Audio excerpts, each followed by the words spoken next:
Types of proteins or protein families.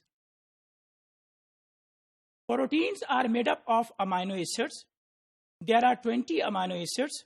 Amino acids can be hydrophobic, they can be hydrophilic, they can be charged, they can be neutral. The functions of the proteins is to produce enzymes. They work as enzymes. Proteins, they are structural proteins. They can be ion channels, or there are some other functions of the proteins.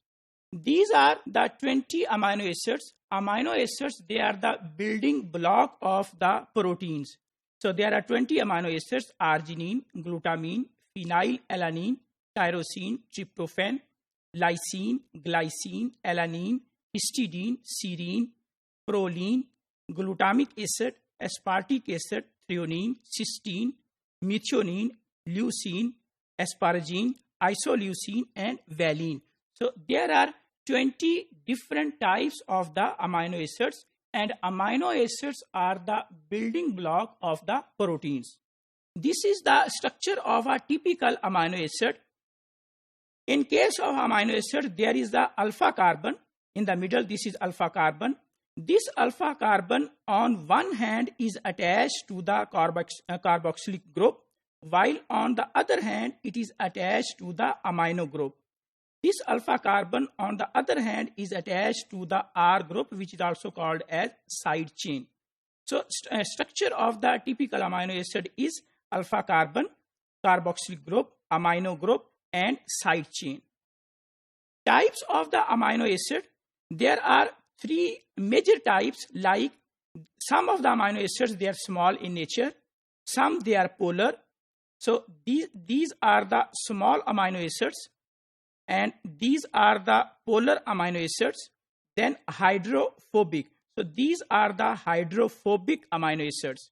In case of polar, they can be charged, positive charge or negative charge. In case of amino acids, can be aromatic, they can be aliphatic, and some amino acids, they are very small, which are called as tiny amino acids. So these are the types of the amino acids based on whether they are small in size, whether they are polar, charged or not charged, they are hydrophobic, aromatic or aliphatic. Proteins are made up of different domains. Linear sequence of the amino acid, they form the domains. These are the sequence of the amino acid in red color.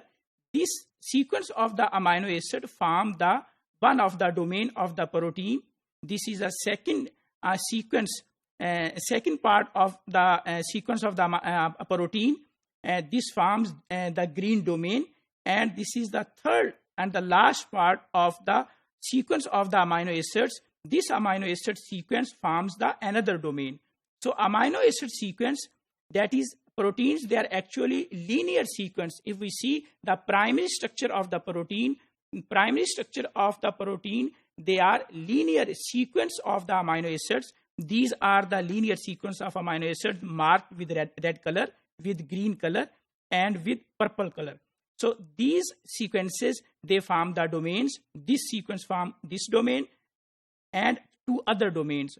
So linear sequence of the amino acids, ultimately as a result of primary, secondary, tertiary folding, they form the domains of the proteins. There are different methods for the classification of the proteins.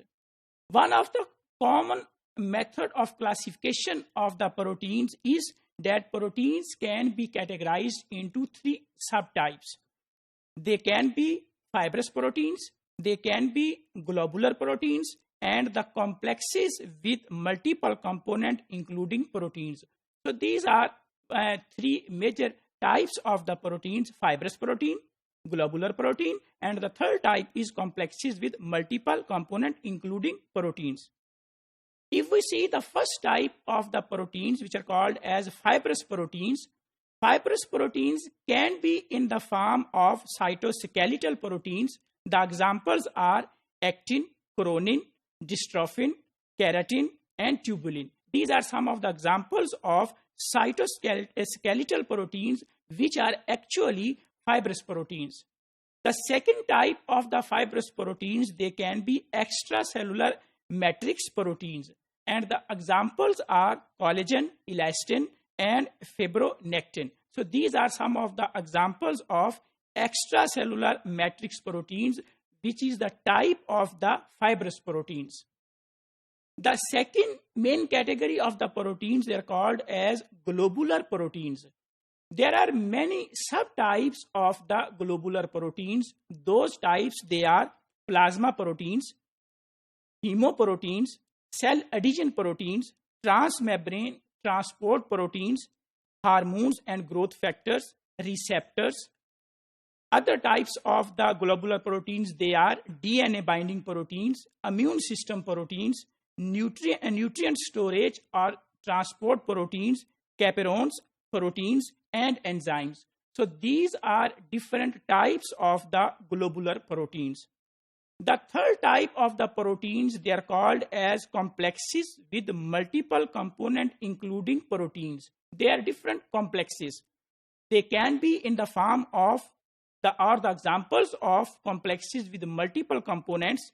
They are nucleosomes, ribonucleoproteins, signal recognition particles, and spliceosomes. These are some of the examples of complexes which are with multiple components including proteins. So if we conclude, what are proteins and what are protein families? Although there are different types or different methods to classify the proteins, but one of the methods to classify the protein is that the proteins can be fibrous proteins, proteins can be globular proteins, and the proteins, they can be complexes with multiple components including proteins.